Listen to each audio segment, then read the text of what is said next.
Welcome to our YouTube channel learn E spot. आज मैं एक नए टॉपिक के साथ आई हूँ, एक नए अपडेट के साथ जो कि कोविड से रिलेटेड आया है। इसमें क्या हुआ है कि देखिए, आप सभी को पता होगा कि एम्प्लॉय का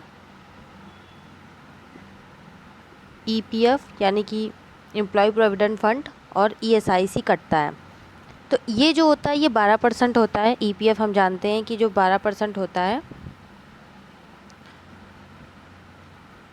ये क्या होता है, एम्प्लॉयर भी देता है 12% और एम्प्लॉय भी देता है। ठीक है, दोनों ही देते हैं 12-12%। अब इससे रिलेटेड क्या आया था, क्या आया है, देखिए जो अपडेट आई है वो आइए पढ़ते हैं। उसमें क्या हुआ है कि अब क्या हुआ है, रिड्यूस करके 12 से 10 कर दिया गया है परसेंटेज। मीन्स अब 10% देना होगा एम्प्लॉयर को और 10% एम्प्लॉय का कटेगा। ठीक है, लेकिन इसमें ना बहुत सारी प्रॉब्लम्स आ रही है लोगों को। आइए, एक एफएक्यू निकाला है, इसमें गवर्नमेंट ने एफएक्यू दिया है, तो मैंने ये ईपीएफ की साइट से ही जाके डाउनलोड किया है। मैं आपको ये बता रही हूँ कि जो जो प्रॉब्लम्स डिस्कस हो रही है इस पर, उस पर मैं चर्चा करूँगी। ठीक है, देखिए, reduction in statutory rate of EPF contribution from 12% to 10%। अब क्या क्या क्वेश्चंस देखिए। What is revise rate of EPF contribution announced by the central government under the Atmanirbhar Bharat package. तो क्या हुआ है, इस पैकेज में क्या हुआ है, बोथ एम्प्लॉयर और एम्प्लॉय को क्या हुआ है, 10% से कटेगा। किसका, basic veg plus dearness allowance का। मतलब बेसिक वेज और जो भी डीए मिलता होगा वो उन दोनों को ऐड करके उसका क्या होगा, 10% से ईपीएफ में डिपॉजिट करेगा एम्प्लॉयर भी और एम्प्लॉय भी उतना ही।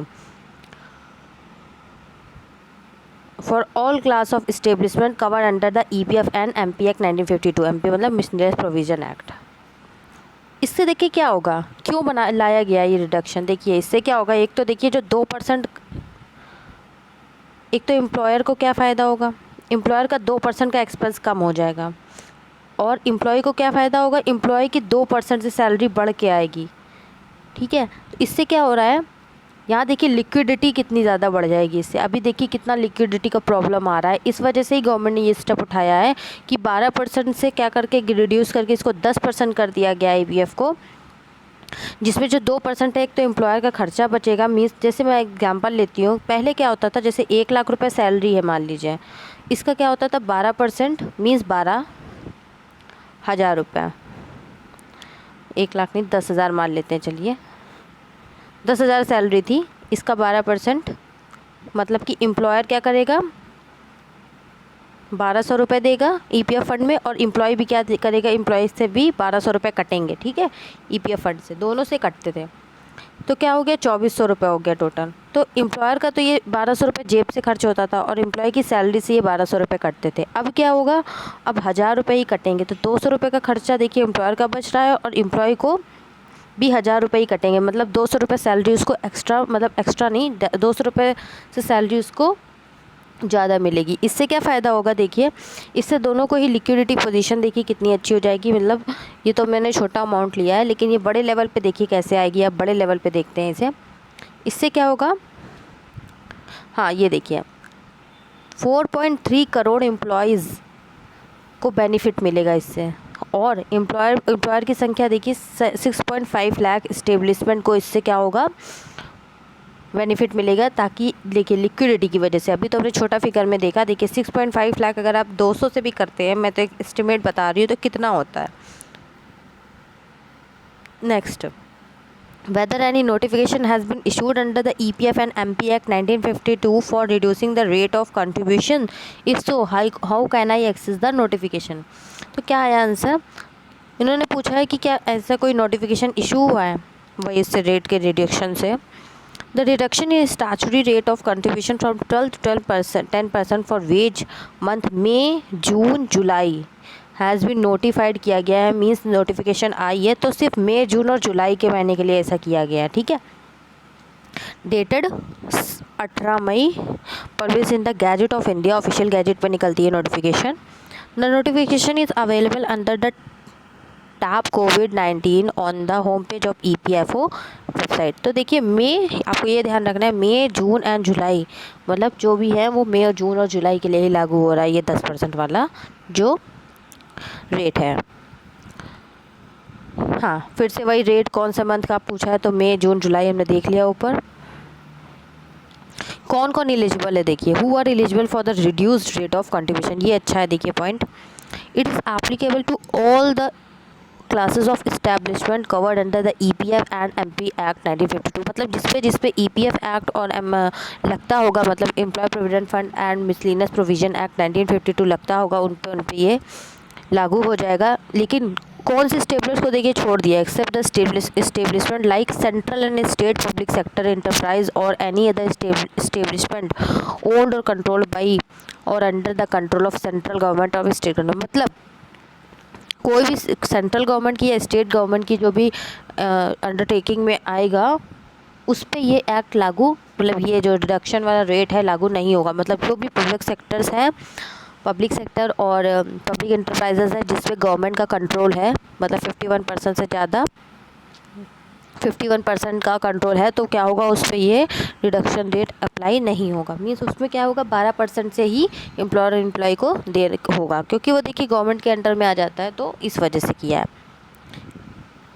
और हाँ ये देखिए, the reduction rate is not applicable to establishment eligible for PMGKY benefits is the, जो अभी आया था कि PMGKY मतलब प्रधानमंत्री जन कल्याण योजना के तहत जो आती हैं इस्टेब्लिशमेंट, उसमें क्या बेनिफिट दिया था कि एम्प्लॉयर और एम्प्लॉय को EPF नहीं देना है, गवर्नमेंट देगी, सेंट्रल गवर्नमेंट बियर करेगी, तो उसमें भी ये रिडक्शन वाला रेट अप्लाई नहीं होगा। मतलब एम्प्लॉयर और एम्प्लॉय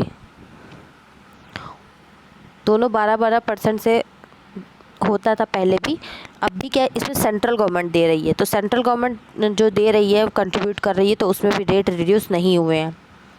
वो किसके लिए किया था, जिसमें एम्प्लॉय क्या है वो इस पे लागू होगा। ये बेनिफिट किसको मिलेगा, जिसपे एम्प्लॉयज़ हैं 100 हैं, ओके, जिसमें 100 एम्प्लॉयज़ हैं और 90% एम्प्लॉयज़ की जो सैलरी है वो क्या है 15,000 रुपये है, ठीक है। उन इस्टेब्लिशमेंट के लिए ये आया था, ये आया है, तो इस पर क्या कर रही है गवर्नमेंट दे रही है, दोनों का ही कंट्रीब्यूशन EPF में गवर्नमेंट दे रही है, तो उस पर ये लागू नहीं होगा। 12% से ही मतलब गवर्नमेंट दे रही है, तो ये एक अच्छा स्टेप है। मीन्स गवर्नमेंट का जो ये स्टेप है अच्छा है, क्योंकि वो जब खुद से दे रही है तो उसने अपने पे रिड्यूस नहीं किया। अगर ये यहाँ पर करती 10% तो यहाँ पे गवर्नमेंट को भी लिक्विडिटी मिल जाती, लेकिन उसने ऐसा नहीं किया, क्योंकि ये छोटे वर्कर्स के लिए, छोटे स्टेब्लिशमेंट के लिए आया हुआ है, इस वजह से उन्होंने उसको ध्यान पे रखा है।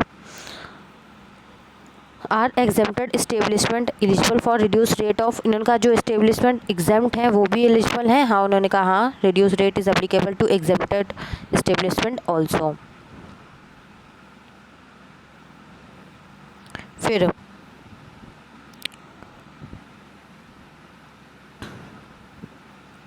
How does the reduce rate of contribution help the employees and employer, देखिए कैसे, मैंने आपको एग्जांपल से समझाया, तो वही वाला तो सेम चीज़ है, किस तरह हेल्प करेगा, लिक्विडिटी से इंक्रीज़ हो जाएगी, मैंने आपको समझा दिया। देखिए वही चीज़ लिखा हुआ है कि पहले अगर 10,000 सैलरी थी तो 1200 कटता था, अब क्या हो गया है 1200 कटता था एम्प्लॉय से, और एम्प्लॉयर को क्या करना था 1200 रुपये उसका एक्सपेंस होता था, अब क्या है 1000 ही हो पाएगा। एक क्वेश्चन आया फिर, I get salary under CTC model, will the reduce rate of contribution from 12 to 10% still benefit me? In CTC model, if rupees 10,000 is monthly EPF wages, in CTC model the employee gets 200 रुपये more directly from the employer, as employer EPF contribution is reduced and 200 less deducted from his wages। वही same चीज़ आया है कि हाँ बिल्कुल उसको भी benefit मिल जाएगा।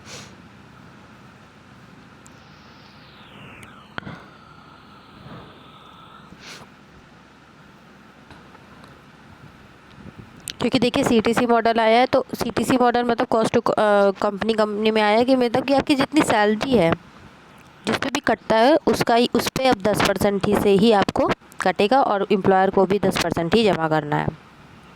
Is the 10% rate of contribution applicable to the establishment which get registered with EPFO during the wage month May 2020, June 2020 and July 2020?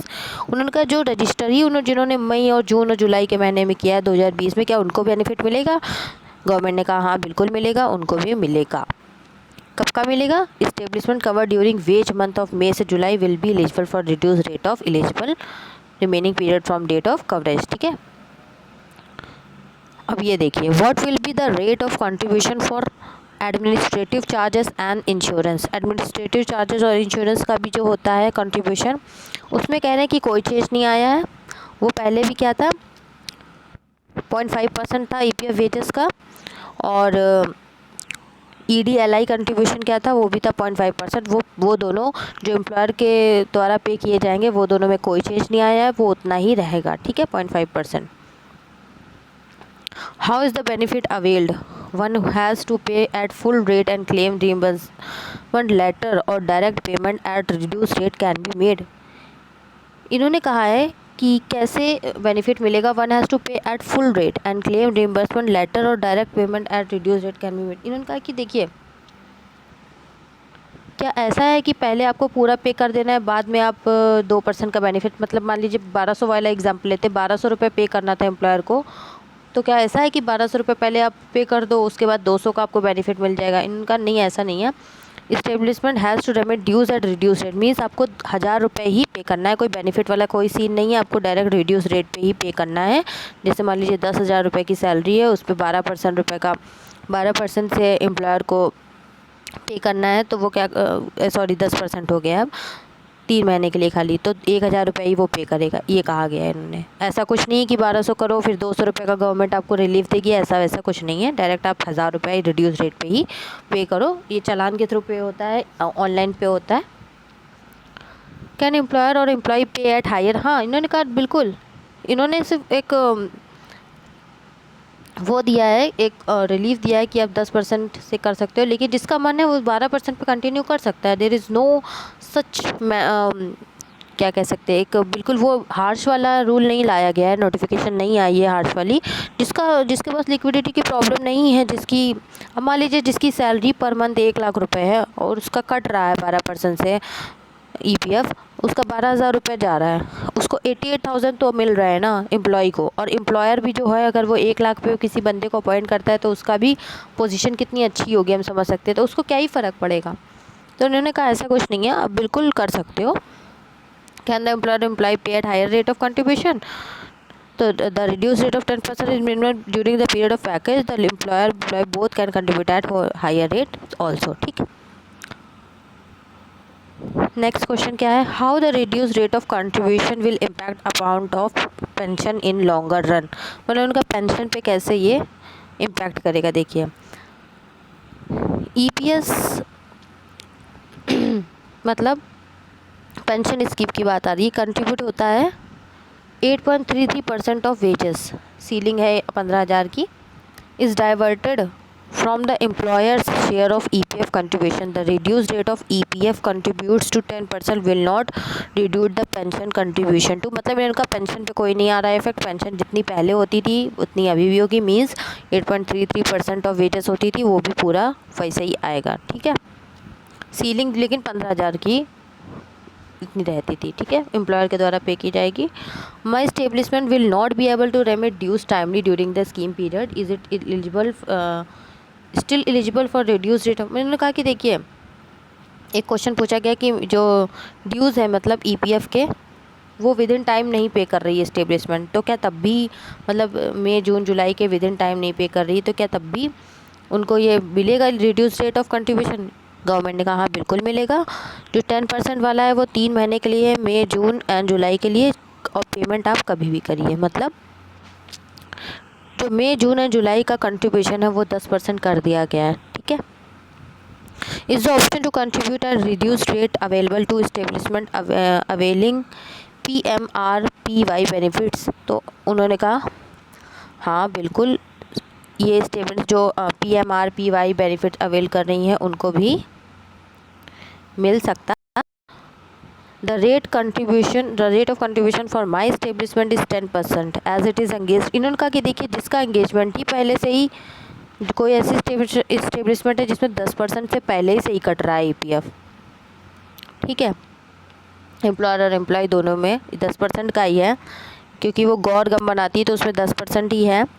क्या अब और रिड्यूस हो सकता है? उन्होंने कहा नहीं, ऐसा नहीं है, जिनका पहले से ही रिड्यूस रेट है उसमें कोई चेंजेस नहीं आए हैं, ठीक है, मतलब 10 है तो आपको 10 से ही करना है, ठीक है। अब उनके लिए कोई फर्दर रिडक्शन नहीं होगा। सो गाइज़, अगर ये वीडियो आपको अच्छी लगी हो तो प्लीज़ उसे लाइक करें, शेयर करें, कमेंट करें, सब्सक्राइब करें हमारे चैनल को, और मैं ऐसी ही यूज़फुल इन्फॉर्मेशन लाती रहूँगी। So best of luck guys, और ये वीडियो आपके लिए बहुत हेल्पफुल हो सकती है। Okay, bye friends.